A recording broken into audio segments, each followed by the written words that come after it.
Hello friends, I am Astha. Welcome to our channel NDA buddies. और आज हम discuss करेंगे इस सीरीज़ में इंग्लिश क्वेश्चंस को, जो कि बहुत इंपॉर्टेंट है। और ये हमारी एक्सरसाइज की थर्ड सीरीज़ है। इसमें हम जो इम्पॉर्टेंट पास्ट ईयर क्वेश्चंस हैं इंग्लिश सेक्शन के, spotting the error for every competitive exam like NDA, CDS, AFCAT, SSC, उन सब के लिए ये बहुत ही इंपॉर्टेंट है। और ये हमारी प्रैक्टिस सीरीज़ है क्योंकि ये मिसलेनियस पास्ट ईयर क्वेश्चंस हैं। ओके, इनके पहले के वीडियो में हमने पर्टिकुलर पार्ट ऑफ स्पीच के जो क्वेश्चंस थे स्पॉटिंग द एरर के, वो डिस्कस किए थे और उनके हमने कॉन्सेप्ट्स भी डिस्कस किए थे। So without any further delay let's get started. ठीक है, तो हमारा यहाँ पे जो फर्स्ट क्वेश्चन है वो क्या है? Let us bring this decision to close. Okay, तो ये बेसिकली इसमें हमें करना क्या है कि हमें ऑप्शंस यहाँ पे दिए हुए हैं। ओके, सेक्शंस दिए हुए हैं, सेक्शन ए, बी, सी और डी। हमें फाइंड करना है कि भाई एरर कौन से पार्ट में। ठीक है, स्पॉटिंग द एरर में हम यही करते हैं कि जो ग्रामेटिकली मिस्टेकन है, यहाँ पर जो एरर है उसको हमें बताना है कि वो किस पार्ट पे। ठीक है, तो भाई let us bring this decision to an end होना चाहिए। यहाँ पे टू क्लोज सेंटेंस को गलत मीनिंग दे रहा है। सेंटेंस की अगर हमें करेक्ट मीनिंग निकालनी है यहाँ पर, ठीक है, तो हमें सेंटेंस में क्या ऐड करना है? Let us bring this decision to the end. Okay, और टू द कंक्लूजन भी हम कर सकते हैं। ठीक है, तो जो हमारा एरर पार्ट है वो हमें कहाँ पर है? हमारे सेक्शन सी में है। Okay, section C will be the right answer because यहाँ पे टू क्लोज यहाँ पे करेक्ट मीनिंग नहीं दे रहा है। यहाँ पर क्या करेक्ट मीनिंग देगा? To an end. Okay okay, हमारा नेक्स्ट क्वेश्चन क्या है? Each of them have a different version of the crime. ठीक है भाई, तो हमने पढ़ा है कि ईच ऑफ देम के साथ कौन सी वर्ब यूज होती है? सिंगुलर में यूज होता है। Okay, each of them. अगर आपने जो हमारे पहले के वीडियोस हैं, आपको कुछ नहीं करना है, जस्ट हमारे एनडीए बडीज चैनल में जाना है। वहाँ पर पूरी की पूरी इंग्लिश की प्लेलिस्ट पड़ी हुई है। ओके, विद रूल्स हैं, बहुत ही शॉर्ट में बताए गए हैं, बहुत ही सिंपल तरीके से बताए गए हैं। आपको जस्ट उनको सुनना है। ओके, 10 to 20 मिनट्स का ही है। ठीक है, और आपको सारे रूल्स इसके रिवाइज हो जाएंगे। बेसिकली उसमें ये बताया गया कि ईच ऑफ देम, ठीक है, कैसे यूज होता है? ये as a singular verb use होता है, इसलिए यहाँ पर हैव नहीं होगा। इसकी जगह क्या होगा? Each of them has a different version of the crime. Okay, तो यहाँ पे जो एरर है वो किस पार्ट में? पार्ट बी में। Now let's move to our next question. भाई नेक्स्ट क्या है? I and Gopal went to the meeting together. Okay भाई, यहाँ पे सिंपल दिख रहा है। हमने रूल्स ऑफ प्रोनाउन का भी पूरा वीडियो है। ओके, उसमें हमने पढ़ा हुआ है क्या कि अगर दो या दो से ज़्यादा प्रोनाउन एक सेंटेंस में यूज़ किए गए हैं तो वो कौन से ऑर्डर में रखे जाते हैं? 231 के ऑर्डर में रखे जाते हैं। ओके, यहाँ पे 231 क्या है? पर्सन्स है। ठीक है, तो यहाँ पर क्या हुआ? गोपाल एंड आई होगा। 231 के हिसाब से यहाँ पे थर्ड पर्सन है और फर्स्ट पर्सन है, तो थर्ड पर्सन पहले आएगा और फर्स्ट पर्सन बाद में आएगा। ठीक है, तो यहाँ पे क्या होगा? Gopal and I went to the meeting together. तो यहाँ पे जो एरर पार्ट है वो कौन से पार्ट में? पार्ट ए में। ओके भाई, नेक्स्ट क्या है हमारा? Latin is not only hard to write but also to read. ठीक है, ये ऐसा सेंटेंस है, इस सेंटेंस में जो कंजक्शन यूज हुआ है, अगर आप रूल्स ऑफ कंजक्शन में जाएंगे, ठीक है, तो वहाँ पे आपको ये रूल मिलेगा कि लैटिन इज नॉट ओनली, यहाँ पे जो नॉट ओनली और बट आल्सो का यूज हुआ है, ठीक है, वो तो करेक्टली हुआ है, लेकिन यहाँ पे इनके बीच में क्या घुस गया है? नॉट ओनली और बट ऑल्सो का यूज साथ में होना चाहिए। इनके बीच में दो वर्ड्स नहीं, बस एक वर्ड आ सकता है। ठीक है, टू राइट तो आया ही है क्योंकि ये इसकी वर्ब है। ठीक है, और एक नॉट ओनली अगर एक ट्रांसिटिव वर्ब के साथ यूज हो रहा है तो बट ऑल्सो भी वर्ब के साथ ही यूज होगा, और ये बीच में हार्ड घुसा हुआ है। ठीक है, तो या तो आप हार्ड को बट ऑल्सो के बाद रखेंगे, ओके, या तो आप हार्ड को नॉट ओनली के पहले रखेंगे। तो Latin is hard not only to write but also to read. ठीक है, तो यहाँ पे जो एरर है वो कौन से पार्ट में? पार्ट ए में हो।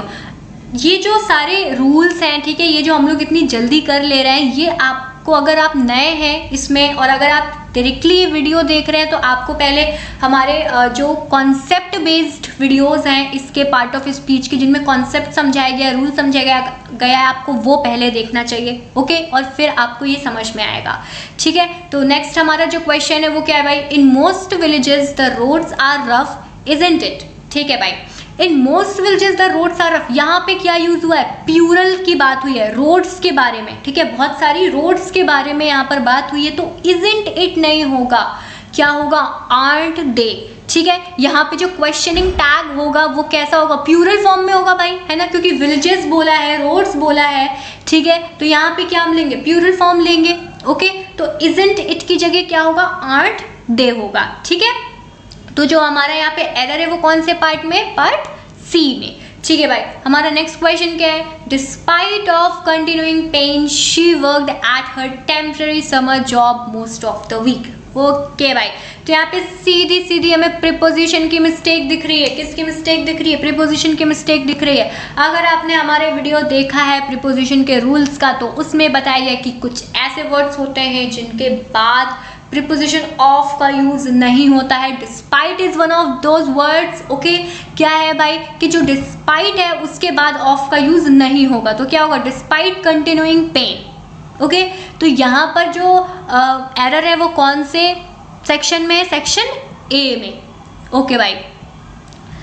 यहाँ पे पूरे में हो गया, हमें कौन से सेक्शन को करना है, सेक्शन ए को करना है, क्यों, क्योंकि ये क्या है, एरर है, okay. Now let's move to our next question. Next क्या है हमारा, as soon the film started, okay भाई, ये तो पढ़ने में अजीब लग रहा है ना, ये पूरा फ्रेज होता है, पूरा फ्रेज क्या होता है, एज सून एज, ठीक है, as soon as the film started I developed an irritating headache, ठीक है। तो यहाँ पर क्या होगा, सून के बाद एज ऐड करेंगे हम, ठीक है। तो यहाँ पे एरर कौन से पार्ट में, पार्ट ए में, क्योंकि पूरा फ्रेज क्या है इसका, एज सून एज, ठीक है, ओके। नेक्स्ट हमारा क्या है क्वेश्चन भाई, he applied for an employment in an office, okay. यहाँ पे हमें देखना है कि ही अप्लाइड फॉर एन का यूज नहीं होगा, यहाँ पे हमारा फर्स्ट ही वीडियो था रूल्स ऑफ आर्टिकल्स, ठीक है, जिसमें हमने पढ़ा था कि एब्स्ट्रैक्ट नाउन जो होता है उसके पहले आर्टिकल का यूज नहीं होता है, ठीक है। एम्प्लॉयमेंट यहाँ पे एब्स्ट्रैक्ट नाउन है, ठीक है, इसके पहले इसका यूज नहीं होगा, एन का यूज नहीं होगा, तो क्या होगा, ही अप्लाइड फॉर एम्प्लॉयमेंट होगा, ठीक है, इन एन ऑफिस। तो यहाँ पे जो एरर है वो कौन से पार्ट में, पार्ट ए में, ओके। हमारा नेक्स्ट क्वेश्चन है, though we drove fast the train left before we could reach the station, लो भाई, सब कुछ रूल पे डिपेंड कर रहा है यहाँ पे, क्यों, अगर आपने हमारा वर्ब का वीडियो देखा होगा, ठीक है, रूल्स ऑफ वर्ब में, उसमें सीधा सीधा बताया गया है, अगर आपका पहला सेंटेंस, ठीक है, अगर पूरे सेंटेंस में दो सेंटेंसेस आपके आ रहे हैं और वो दोनों पास्ट में है, ठीक है, दोनों किस में, पास्ट में है, तो पहला सेंटेंस जो होगा वो पास्ट इंडेफिनिट में होगा, लेकिन जो दूसरा होगा वो परफेक्ट में होगा, मतलब कि पास्ट परफेक्ट में होगा, ठीक है। तो पहला सेंटेंस किसमें, वी ड्रोव फास्ट, ठीक है, पहला सेंटेंस सही है हमारा इसमें, क्योंकि दोनों पास्ट की इवेंट्स हैं, ठीक है। तो पहला हमारा क्या है, पास्ट इंडेफिनिट है, बिल्कुल सही है। दूसरा यहाँ पे द ट्रेन लेफ्ट, ये भी पास्ट इंडेफिनिट में बनाया गया है, जो कि नहीं होगा, यहाँ पर क्या होगा, द ट्रेन हैड लेफ्ट, ठीक है। तो ये रूल भी वहाँ पर बताया गया है, एक्सप्लेन किया गया है, ओके। इसीलिए देखिए यहाँ पर रूल की कितनी इंपॉर्टेंस है, ठीक है, छोटी छोटी मिस्टेक्स हैं जो कि समझ नहीं आती, ठीक है। बोलने में आपको ये सेंटेंस एकदम सही लगेगा भाई, though we drove fast the train left before we could reach the station, और स्पीकिंग में हम उतनी ज़्यादा ग्रामर को वैल्यू भी नहीं करते, ठीक है। स्पीकिंग में तो आपको जस्ट सामने वाले को अपनी बात बोलनी होती है, तो कोई नहीं बोलता है स्पीकिंग में, ओके। स्पीकिंग में आपका कुछ भी चलता है, बहुत सी फ्रीडम होती है, ग्रामेटिकल फ्रीडम होती है आपको, बट यहाँ पे तो आपका काम ही है एरर फाइंड आउट करना, ओके। और इसके लिए आपको रूल्स पता होने चाहिए, ठीक है। तो क्योंकि यहाँ पर पहला सेंटेंस पास्ट इंडेफिनिट में है, इसलिए दूसरा पास्ट परफेक्ट में होगा, ठीक है। तो though we drove fast the train had left होगा, ठीक है, the train had left, okay. तो यहाँ पे जो हमारा एरर पार्ट है वो कौन सा है, पार्ट ए। चलिए भाई हमारा नेक्स्ट है, ये लास्ट क्वेश्चन है, ओके, लास्ट वाला भी कर लेते हैं, okay. One Indian virtue that has impressed me greatly and touched me deeply was the Indian people's freedom of rancor, ठीक है भाई।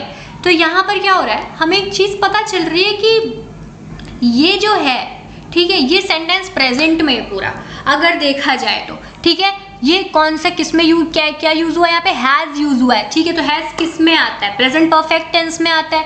बट यहाँ पे जो हमारा नेक्स्ट सेंटेंस है, किस में यूज कर दिया गया, पास्ट में कर दिया गया है। तो ये जो भी इंसान बोल रहा है, one Indian virtue that has impressed me greatly, ठीक है, तो ये क्या बता रही है, प्रेजेंट की चीज बता रहा है। तो यहाँ पर इज होना चाहिए, ठीक है, is the Indian people's freedom of rancour. ये भी हमारे रूल्स में बताया गया कि आपको समझना है कि बेसिकली सेंटेंस की मीनिंग क्या है, सेंटेंस कौन से टेंस में है, आपको एकदम हिट कर जाना चाहिए कि दिक्कत कहाँ पे आ रही है, ठीक है, एरर कहाँ पे आ रहा है, ओके। और इसके लिए रूल्स बहुत ज़रूरी है। तो यहाँ पर क्या होगा, यहाँ पे बात प्रेजेंट में कही गई है तो ये पास्ट में नहीं होगा। यहाँ पर क्या होगा, and touch me deeply is the Indian people's freedom of rancour, okay. तो यहाँ पे वॉज की जगह पर क्या होगा, इज होगा। और यहाँ से हमारे जो क्वेश्चंस होते हैं खत्म हो जाते हैं। आई होप आपको ये पसंद आया होगा, ओके। ये जितने भी क्वेश्चंस थे बहुत ही इंपॉर्टेंट है, और बेसिकली क्योंकि ये एनडीए के पास या क्वेश्चंस है, इससे कोई फर्क नहीं पड़ता है, ठीक है। आपके जितने भी कॉम्पिटिटिव एग्जाम्स हैं जिनमें इंग्लिश सेक्शन में स्पॉटिंग दी एरर आता है, उसके लिए ये बहुत अच्छी एक्सरसाइज है। फिर वो चाहे एग्जाम आपका CDS का हो, चाहे एनडीए का हो, चाहे FCAT का हो या SSC का हो, किसी का भी हो भाई, प्रैक्टिस तो प्रैक्टिस होती है, ठीक है। तो आई होप आपको ये पसंद आया होगा, ठीक है। तो please like, subscribe and please इसको शेयर करना अपने फ्रेंड्स के साथ बिल्कुल भी मत भूलिएगा, ओके। Thank you.